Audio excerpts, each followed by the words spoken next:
지금 윤석열 전 총장과 안철수 국민의당 대표가 드루킹 사건과 관련해서 문재인 대통령을 정조준하고 나섰습니다.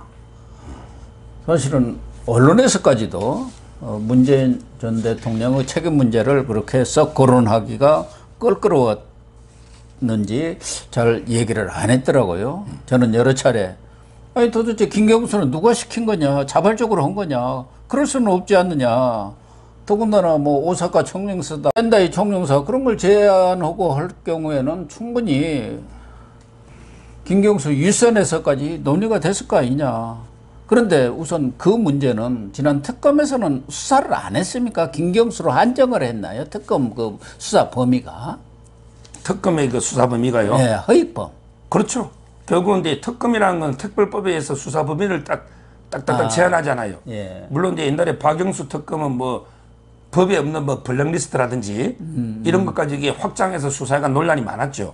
박영수 특검은. 예. 근데 허위범 특검은 다 이게 법에 따라 원칙대로 이게 수사를 해온 것 같아요. 그러다 보니까 이제 그 김경수 있잖아요. 그 결국은 이제 컴퓨터 업무 방해하고 그 다음에 그 공직선거법 있잖아요. 예. 요 부분만 선거를 한 거지. 그 위선 있잖아요. 위선은 이게 선거를 못했고 다만 이제 그 선거하는 과정에 별건이 하나 나왔죠. 송인배. 네, 송인배가 이제 강금은 창신섬유, 네, 수사 과정. 창신섬유 네. 그분한테 이름만 올려두고 400만 원씩 받은 거 있잖아요. 예, 요거는 이제 그 별건으로 튀어나온 거니까 어쩔 수 없이 기소돼가지고 집행유예 처벌을 받았죠. 그러니까 특별법의 특검 네. 그 법의 수사의 제한이 김경수로 한정이 됐고 그 윗선 수사 말하자면 청와대 뭐 윗선 무슨 실장이든 대통령이든 그 윗선 수사는 하지 않도록 그렇게 제안을 했군요. 물론 이제 김경수 수사를 하다가 뭐 연루자가 이게 자발적으로 관련 사건이 증거가 나오면 할 수는 있는데요. 근데 그 현실적으로 그때 허위범 특검의 인력도 거의 뭐 검사들도 파견을 꺼릴 정도였어요. 그랬죠. 왜 그러냐면 이게 김경수 실세를 조사하다 보니까 정권 아주 그 역대 아마 최약체 아니냐 이런 이게 비아냥까지 받았어요. 그렇지만 이제 그 허위범 특검이 저는 이게 엄청난 역할을 해냈다 봅니다. 12명을 기소해가지고 12명 그러니까. 전원 유죄를 받았어요. 대단한 거예요. 저는 이분들이 밤새 24시간 동안 디지털 증거를 얼마나 확보했는지 증거 목록이 뭐 증거가 없다 그러잖아요. 네. 근데 로그 기록 같은 이런 증거 목록이 1551개입니다. 1551개 증거 목록이 있는 거예요. 근데 이 좌파들은 뭐 닭갈비 영수증 하나가 김경수 냈거든. 닭갈비 영수증 보면 이게 닭갈비를 묻고 간 게 아니고 싸갔으니까 닭갈비 먹는다고 시험 못 봤다고 닭갈비 영수증만 주장해요. 근데 실제 증거 목록이 1551개. 허위범 특검의 그 노고 있잖아요. 그리고 이게 초창기에 경찰이 비호해가 증거를 다 없애버렸잖아요. 예. 경찰이 서울지방경찰청 기억나시죠? 저는 허위범 특검한테는 이게 가장 최악의 여건에서 최고의 성과를 냈다. 저 상당히 박수를 치줘야 된다 봅니다. 3시간씩 자고 그렇게 수사를 했다고 하지 않습니까? 그런데 지금 윤석열 전 총장도 문재인 대통령을 직접 거론을 했네요.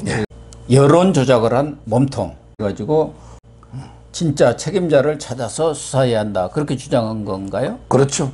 뭐냐면 이게 문재인 대통령이 지시하거나 관여했을 거라는 거 있잖아요. 예. 이 주장은 상식이다. 예. 지극히 상식적이다. 이렇게 했고요. 그 다음에 김정숙 여사 있잖아. 김정숙이가 이제 경인선을 간다. 경인선에 가자. 예. 이 자료 화면들이 많이 남아있는 거 아니냐. 예.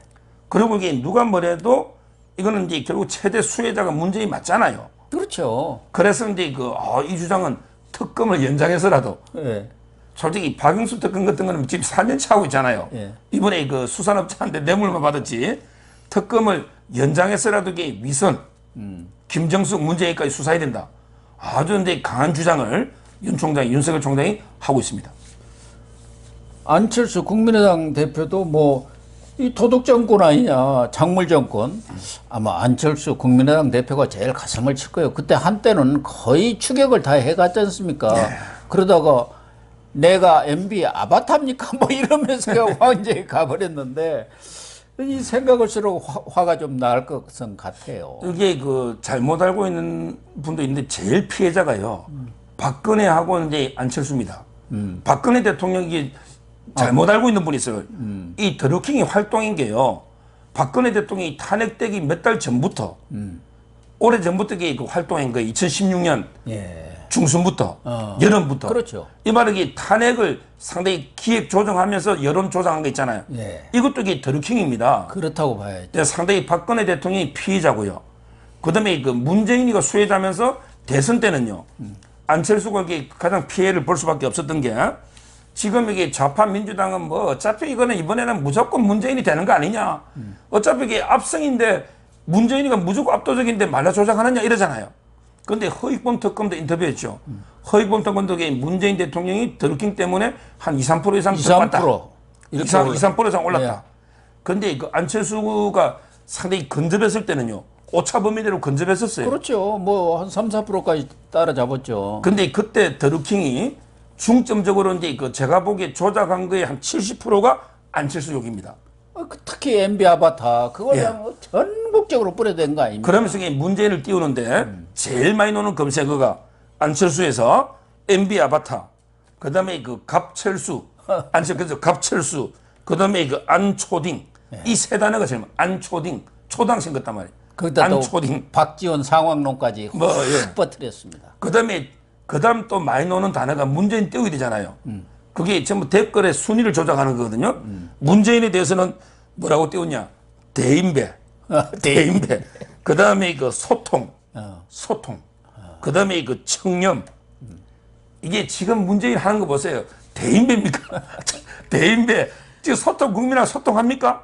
그러니까. 그다음에 청렴. 그 아들이 싹쓸이 하고 있는데 문준영이가 정말 이게 그 제가 방송에서 그랬더니 야 복날에 죽도록 맞은 개도 웃을 이야기 아니냐. 제가 이렇게 극단적으로 방송도 했는데 복날에 맞은 개가 웃을 문재인 조작 있잖아요. 예. 이런 식으로 문재인에 대해서는 좋은 말만 띄우고 그다음에 안철수에 대해서는 나쁜 걸 누르는. 그래서 이게 저는 피해자가 박근혜 대통령과 안철수다 이래 보는 거예요.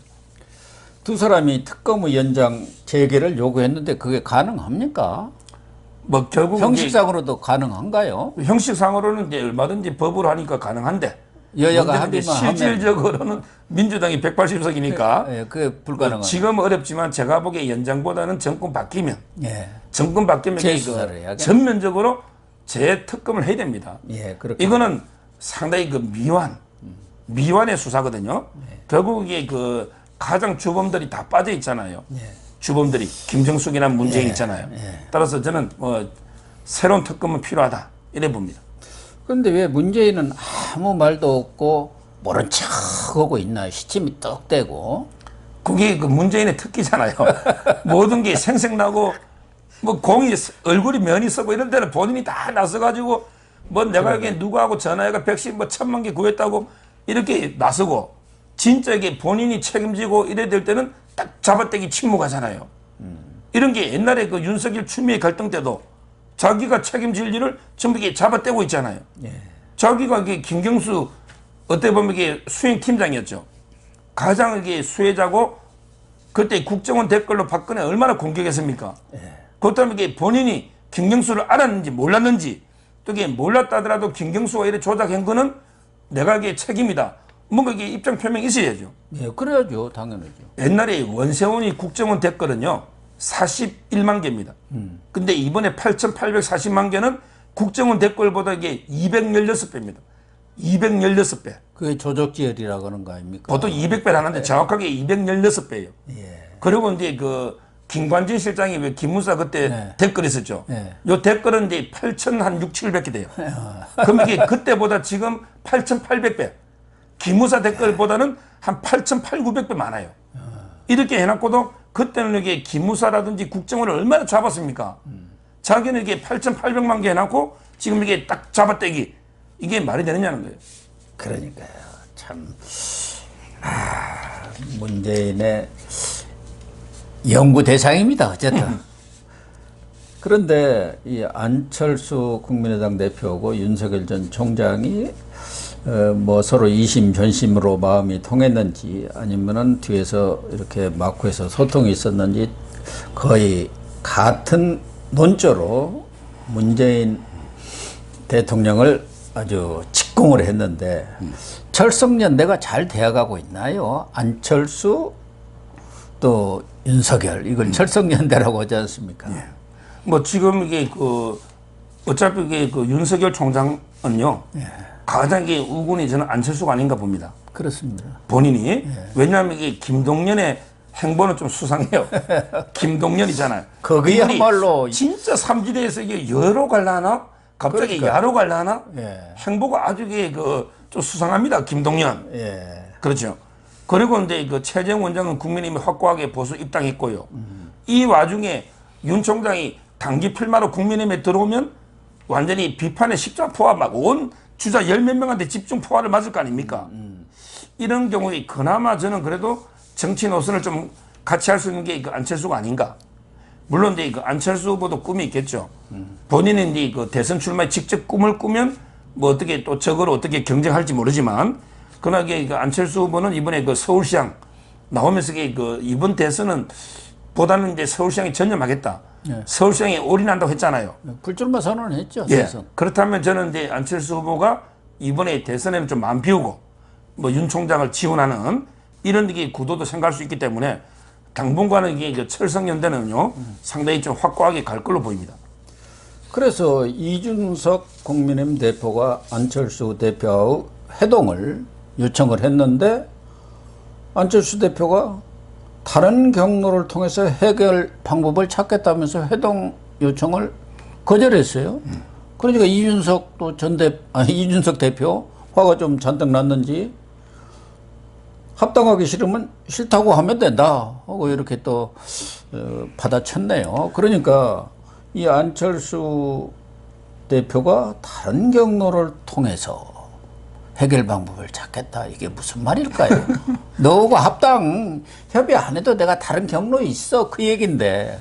안철수 대표도 이제 믿는 구석이 뭐 윤석열밖에 더 있겠습니까? 그렇겠죠. 윤 총장 한들은 이제 정당이라는 선택지가 하나 더 있는 게 협상에서는 유리하거든요. 예. 왜 그러냐면 이게 그냥 제3지대인 무소속으로 있는 거 하고 또 이게 국민의 당이라는 당이 언제든지 들어갈 수 있잖아. 철성연대면. 예. 이게 하나 있는 거는 국민의힘이 협상했을 때는 상당히 지렛대가 협상에 될 수가 있는 거니까 아마 이제 그런 의도가 아닌가 보이고요. 저는 이준석 대표가요. 유독 이게 안철수 대표한테 이게 유독 좀 박합니다. 그러니까요. 속감을 이래서는 안 쳐주겠다. 되거든요. 예, 그러면 옛날에 이게 뭐 사석에서 비업 시업 발언 있잖아요. 예. 비업 시업. 이 발언이 이제 그게 워낙에 씻을 수 없는 워낙 심한 발언 아닙니까?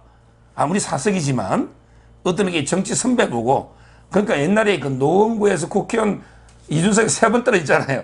그 앙금부터 이게 계속 사적인 앙금이 남아 있는 거예요.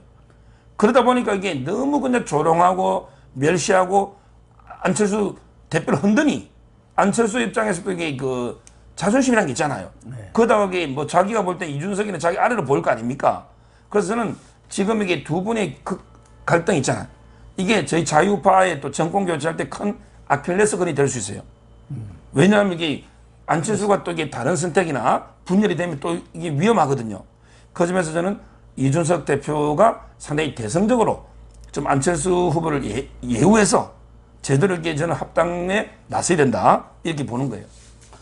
안철수 대표가 뭐 정권 교체에 방해가 되는 그런 행태라든가 행동을 하지 않을 걸로 저는 뭐 확신을 하고요. 그 정치인들은 이렇게 제가 쭉 보면은 다른 건 다 뭐 돈을 뜯겠다든가 뭐 이런 거 관계 없는데 공천에서 떨어졌다 하면 그 한을 평생을 못 잊더라고요. 이준석 대표도 무슨 그때 보궐선거가 있을 때 안철수가 반대해갖고 안 된 거 아닙니까? 그렇습니다. 그 한이 지금 맺혀 있는 거예요. 진짜 정치인들은 똑같아요. 그렇죠. 공천을 안 줬다고 하면 그 사람은 아주 철저히 원수예요. 그런데 이제 안철수 대표가 그랬다 하더라도 이준석 대표는 제1야당의 대표가 됐습니다. 그럼 폭을 탁 넓혀서 딱 애우를 해주면 다 좋을 텐데요.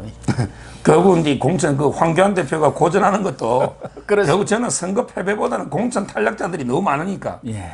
이런 게 이제 앙금이 많이 남아있는 부분이 있는데 근데 중요한 거는요. 지금 이게 개인적인 앙금 가지고 지금 다툴 때가 아닙니다. 그렇습니다. 지금 예. 이게 저희가 좌파 5년 동안 나라가 이게 어떻게 완전히 뭐 거의 회복할 수 없을 정도로 예. 나라가 망가지지 않습니까? 이런 게 절체절명의 그 정권 교체 시대 과제 앞에 개인 감정을 이게 좀 내려놔야 되거든요. 대승적으로. 저는 접근해요. 대승적으로 이제 안철수 후보도 좀 이게 폭넓게 생각하시고 좀 껴안고 그다음에 이준석 대표도 자기 개인 감정 노려놓고 정말 이게 그 똘똘 뭉쳐서 합쳐야 됩니다. 안철수 대표도 이게 지지율이 나름대로 한 4, 5% 고정 지지층이 있거든요. 5% 안팎의 고정지층이 있죠. 있습니다. 따라서 저는 이게 두 분이 대동단결 대승적으로 이게 그 합치는 내려봅니다. 100% 공감 표시를 하고요. 문재인 대통령도 뻔한데 시침이 떼고 있는다고 그 문제가 사라지는 것은 아니지 않겠습니까? 차제에 그 문제에 대해서 깔끔하게 사과하고 털고 가는 것이 양산 사제에 가서 그나마 좀 편안하게 계시지 않을까 그런 생각까지 듭니다. 문재인 대통령도 좀 대승적으로 김경수 드루킹 사건에 대해서 대국민 사과를 하시길 촉구를 해 마지 않습니다.